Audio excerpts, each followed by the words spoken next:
Welcome to the Writer's Block podcast, a podcast for Christian women writers who want to love God, love words, and love their readers.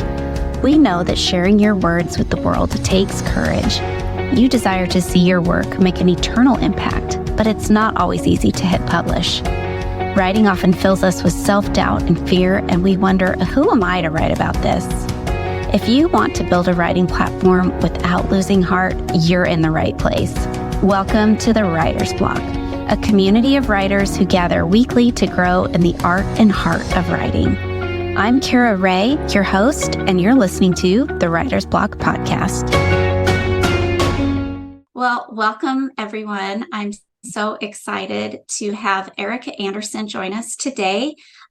She is a writer, an author. She is a course creator, and she teaches people, writers in particular, how to pitch and freelance their words to the world around them. I've been following Ericka for a couple of years. I've been a part of some of her webinars. She has some really great resources, a lot of experience and a lot of wisdom to share with writers. And I know that many of you are interested in getting your words and your work out into the public sphere in a more intentional way.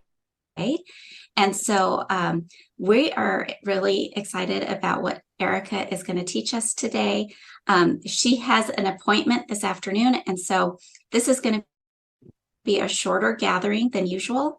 And we are also having a little bit of some recording delays. And hi, Cheryl, I see that you're in. As people come in, and we're just going to keep talking.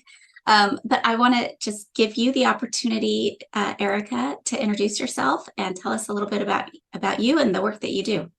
Sure. And I know I don't know how much there is a delay, but I feel like we have one. So just know that if there's like a pause, everyone.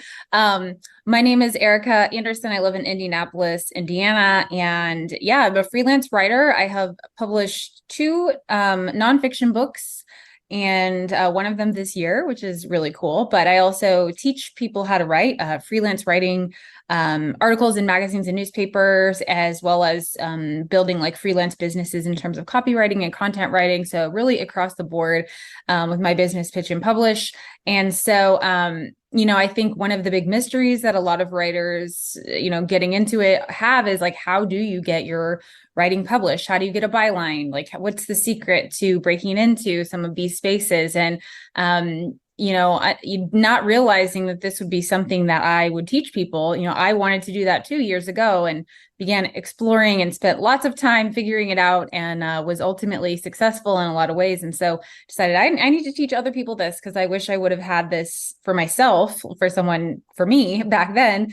And so that is part of my job now. And I love doing it and connecting with writers. I guess other things about me: I'm a mom of two. I have a 5-year-old and a 7-year-old. I've been married for 10 years to my husband, Rick. And I guess those are the main points. Those are the big pieces of the puzzle. So how did you get started? You mentioned that you're a twice published author, and that's awesome. Did you, this whole freelance writing aspect of the work that you do, did that come before or after the published authoring work that you've done with the books? Which came first? Yes. Yeah. So I had done some writing. I was a journalism major and worked in a lot of communication spaces where I did a little bit of writing here and there, but more for the places I was working rather than really like pitching my work and freelance writing. And so with the first book, I hadn't done a ton of the articles yet. But it was really the book itself that really inspired me to start working more towards the freelance writing, because I actually, the book idea was just sort of like, when it began, it was sort of just always the thing. I want to write a book. I've always wanted to write a book. I've always been a writer since I was a kid. And so this particular book was about my husband and his life growing up in some really traumatic and rough circumstances. But out of that, I learned so much about things like addiction and depression and the opioid crisis. And so that made me want to write more about those topics. I had something to say, and that's what inspired me to start freelance writing and pitching articles. And then I sort of got hooked on it because I was like, oh, wow, like this can actually work. And so it became much more a part of my life after that first book and leading up to the second. And then, of course, now, I even realize ultimately, I didn't realize I even could do all the publishing that I had in some of these bigger places, because I just thought, you have to be somebody to do that. And you don't. And that's one of the things that I teach people. Well, I like that you said you figured out you had something to say, and it was out of writing your book that you realized, oh, there's more. I have more inside me that I want to share. Tell us a little bit of some of the publications that you have been published in.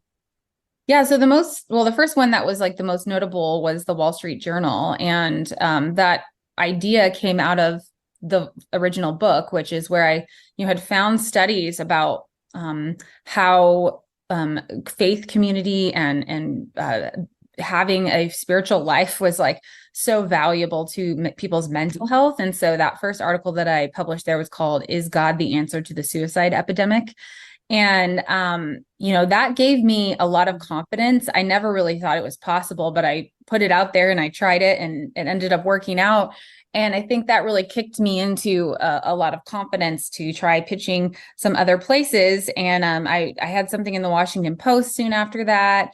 I eventually had some in the New York Times. But that's not to say that those are the only places that are worth being published in. Of course, like I've been published in a lot of smaller places as well, which is a lot easier to get into. But it's sort of just having I guess like the guts to put yourself out there and be like, could this work? Maybe. And also I've done a lot of listening to editors, whether it be on panels or just watching what they have to say on Twitter. And they say over and over, we are totally open to publishing first-time writers. Like, we love fresh ideas. And that was very motivating to me to realize that editors are looking for new voices and new ideas. And you don't have to be, Brene Brown or somebody that's like famous or important to have a good idea and be a good writer. That's so encouraging. And I think one of the things that you talk about a lot is just that anybody can do this. And I think so often that is one of the biggest impediments for us even trying, because those publications that you mentioned are the top of the top, right? So to say you've been published in the Wall Street Journal, like that just feels out of reach for most people, right? But I think what you often teach teachers is just that, first of all, you'll never know if you don't try. And there are certain things that you can do to position yourself in a more favorable light. Obviously, there's rejection is a part of this process, but what should people know about when it comes to writing pitches for publication? Well, I think, I started writing pitches and they were very bad. And, I began to learn from that. I didn't know what I was doing. But, some of the things I tell people who want to get into that are try to avoid pitching inboxes that are like submissions. So like submissions at NewYorkTimes.com. I would never pitch to that, because that's going to be a big black hole of all kinds of random things. Everyone's sending stuff there. So you can locate, what you need to do is figure out who is the editor of the section that I'm looking to publish in. And then you need to find their email. And that's actually, sometimes it can be tricky, but often it's pretty easy. You can look and figure out like, oh, it's like they use nytimes.com emails, and it's generally going to be like their first name, first initial, last name, or something like that. So you can sort of do some online exploring and figure out like how they set up their emails. Sometimes you can just search the editor's name on Google and their email will pop up. Sometimes it's on Twitter. There are a lot of different ways that you can sort of do some sleuthing around, figure it out. There are plenty of editors out there too that put their email addresses out there because they want pitches. It just depends on sort of what you're pitching. So that would be rule number one, is to pitch an actual person to their inbox. And also remembering, people get very nervous about that, but remembering that that's what editors are used to. They expect people they don't know to send them in emails and pitches. You just start off your email as if you already know them. You don't need to explain why you're there or how you got their email. You just say like, "Hi, Jamie, I have a pitch for the culture section of whatever. Here it is." And that's just how it's done. And that's very normal. And they get lots of emails. So you want to keep it short. You want to get to the point. You want to have a good subject line. Your subject line should say freelance pitch : and then have like a main theme sentence, something that is ideally curiosity driven that will make them want to click and read further. You have only so much time to get their attention. And then give that idea very quickly. And it needs to be specific. It needs to be, you don't want to ask them if they have anything for you, like they don't, they're They looking for don't. your ideas. So there's a lot more to it in terms of how you frame the idea, but those are a few of the sort of beginner tips I would say that I like to share with people. That's really helpful, especially for newbies. But before you get to that point where you have an idea and maybe you've written something, or maybe you're, still in that ideation phase, like talk to us a little bit about how to, I mean, I think for me, that's one of the hardest things. It's like, oh, I want to come up with an idea. And so I get very, I get stuck in how to come up with something that's like a new, fresh take on something. So do Mhm. you have any tips for how to ideate for article pitching? Yes. One of the best ways to sort of try to come up with something fresh or different is to ask a lot of questions. And so when you are looking at the subject that you want to write about, like just start letting yourself ask a lot of questions and see where they lead you. Like, what isn't known about this? Like, what aren't people talking about? What is like a mystery? Once you start asking a lot of questions, you're usually led down a path that will be perhaps different than what you've seen. Um, uh, it's also remembering that a lot of times we have an issue with taking a subject that's very like trying to do too much with a subject. But when it comes to a lot of these kinds of pieces that we're pitching, it has to be such a smaller subset of whatever the topic is. So it's like one person's story. It's one facet of the issue, and you're digging into it and you're talking about how it represents something larger. I think the other thing I would say is people get caught up in being like, well, somebody's already said that, or like, I'm not smart enough. But it's like, I'd like to remind people that, there is nobody reinvents the wheel. If somebody's writing about something in a newspaper in California, you can write about it as well, maybe from the same angle, even in Virginia. The same people aren't reading that, right? And the way that you write and think is going to be different than the other person. And so it's just a letting it be okay. And if you want to write about it, pitch it. Every magazine or newspaper is not, they're not reading every magazine or newspaper in the world. And so your idea does not have to be like the unicorn of all unicorns for it to fly. Yeah. And the other thing I would say is like, it can be silly or it can be serious. I mean, if you look at the papers and then magazines, you see there are plenty of stories that are not about anything that all that serious. There are plenty that is serious, but you don't have to be writing a Nobel Peace Prize winning article in order to get published. Well, that's encouraging, right? Because I think that's often what we think is like you have to come up with a brand new slant on something. And so do you do that in your own writing process? Do you do research on other publications, maybe far away, like you said, a California publication versus a New York publication, where maybe the eyeballs don't see the other take on that issue?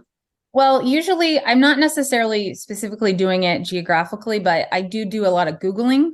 And so I will see what pops up and where it pops up. If it pops up in some obscure place, or, it's definitely not something that's probably going to have been seen by another. No, I'm not just like trying to take an idea and copy it, but I'm saying like, well, my perspective is sort of out there maybe in that, I just want to make sure like the places that I'm pitching are not already covering it that way. That's the, you want to make sure like the place that you're pitching has not already covered that sort of angle, or it's not been overdone there. And so I use Google a lot to just Google topics, subjects. The other really, my big thing that I talk about a lot is research and data, which is there's always fresh data out about literally everything. Like you could be talking about new flavors of popcorn. You could probably find a poll about it. And so having new data automatically it's sort of like the lazy hook. It's the lazy angle. It's like, oh, there's a new study out about this thing that I want to write about. Well, just the information from that study is new information. Even if you're writing it from like a perspective that's been out there, now you're hooking it to this new information. So that's fresh for a publication that might make them more willing to take it. And also when you include sort of examples, maybe you have a personal example, maybe you've interviewed someone that has an example. Well, those examples aren't anywhere else. And so that's going to give you a unique angle as well. So in other words, it can have some reused elements, but adding this kind of flavor of a new data points, new polling numbers, whatever the case may be, like that is enough to kind of give it a freshness, even if it's a topic that's been, written about quite a bit. So, right. Like I write a lot about, I write about some controversial things. So, but I'll just give you an example. So one of the topics I write about is surrogacy. And so, last time I wrote about that, there were several new stories that I could reference in terms of some of the concerns I had. And so because I had these new examples, it was like a really fresh take. I had some of the same points I've made before.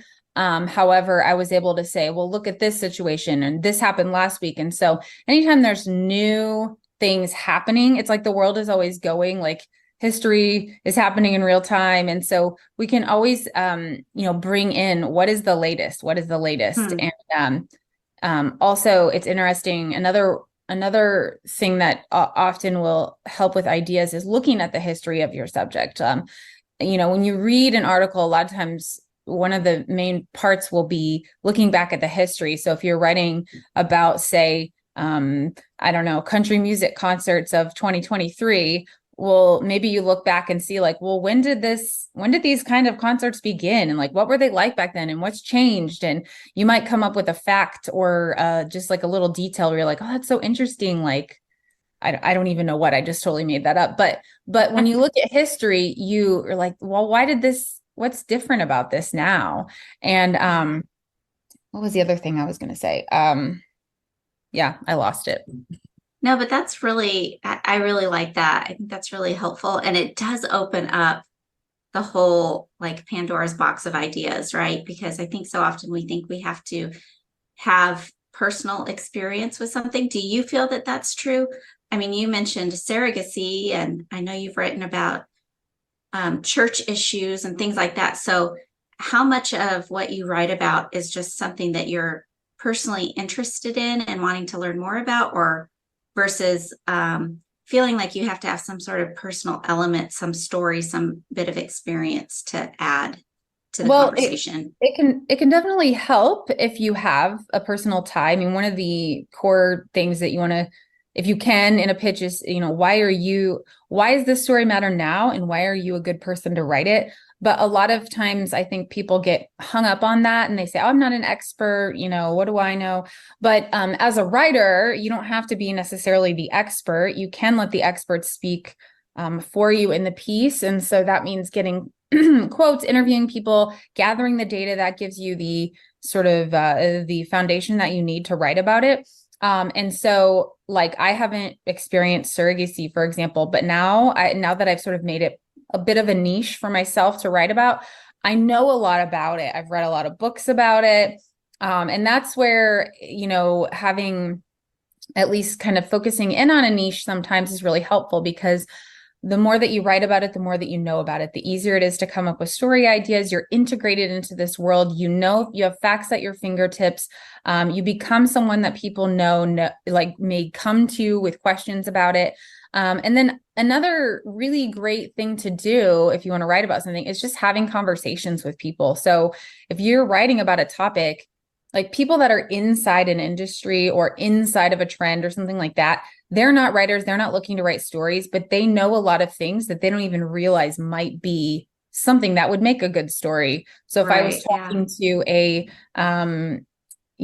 say I was talking to a pediatrician, say I had a friend who's a pediatrician, and he was like, yeah, I'm like seeing all these kids with some random thing. Well, I might be like, well, what do you mean? Like, that's new. That's a new thing. So you're saying that's weird. Why is that weird? So it's like you start to think in it as a storyteller. You start to hear things and you go, oh, that could be a story. That's interesting. People don't know about that because these people aren't writing about it, but you have the opportunity to do it and make it known and seen and heard. That's super interesting. So, do you think that for the beginner writer, is a better strategy to start small and go big?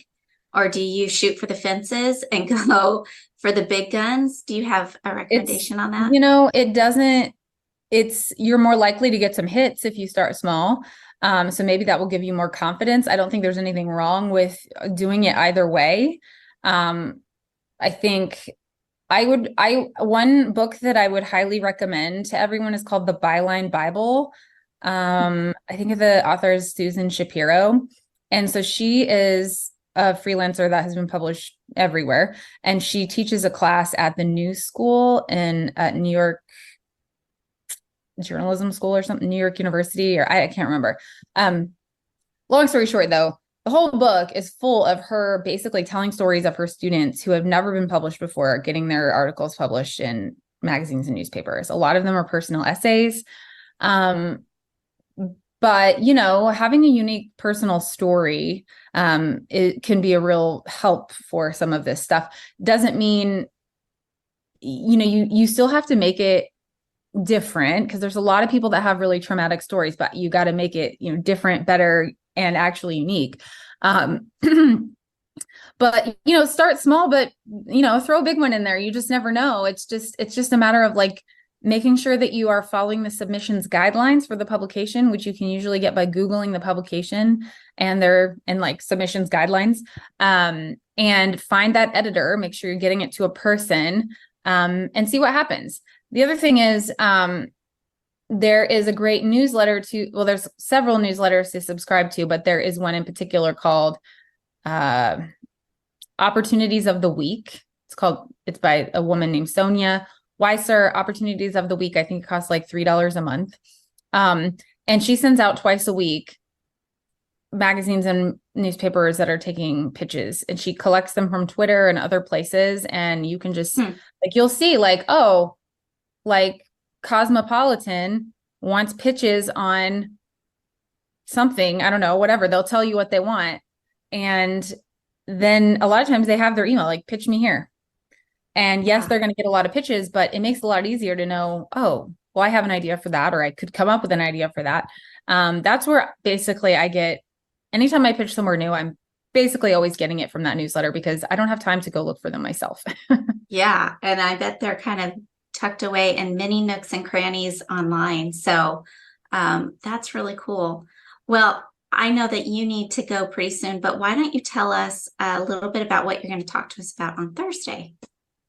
So I guess Thursday I'll just be expanding on what we talked about a little bit here, pitching, talking about how to do it well and how it works, and it will expand into magazine and newspaper. There'll be maybe some about the freelance copywriting and things like that. I sort of focus on both because the freelance copywriting and content writing stuff is sort of where you will make more money. But I like to have a nice balance because I am not just about money. I am also about creativity and sharing what I care about. And so what I find is you can find a good balance to where you give yourself that you are able to allow yourself the creative space to do the projects that you really want to do. And so that is what I'll talk about, and I'm happy to answer any questions after that on Thursday. Yeah. Well, that will be really great. We thank you so much, Ericka, for being with us today, and just encourage you all that, no matter where you're at in your writing journey, whether you've never been published before, or maybe you've had one or two, but you have the hope and the desire to dig in more, either as a freelancer or as, to submit and pitch articles for bylines, to tune in with us again on Thursday and hear more from Ericka. Thank you. All right. Thanks, Ericka. We will see you on Thursday. See ya. Bye. Thank you for listening to the Writer's Block podcast. We hope you've been encouraged in both the art and heart of writing. Did you know there's a Writer's Block community where we share even more teaching, encouragement, and support with one another? You can learn more at mywritersblock.com. If you have a friend who wants to grow in confidence and clarity in her writing, would you please take a minute to share this episode with her? And then would you take one more second and hit subscribe or follow on whatever platform you're listening to? Thanks for joining your neighbors on the block today. We'll see you next week as we grow in the art and heart of writing together.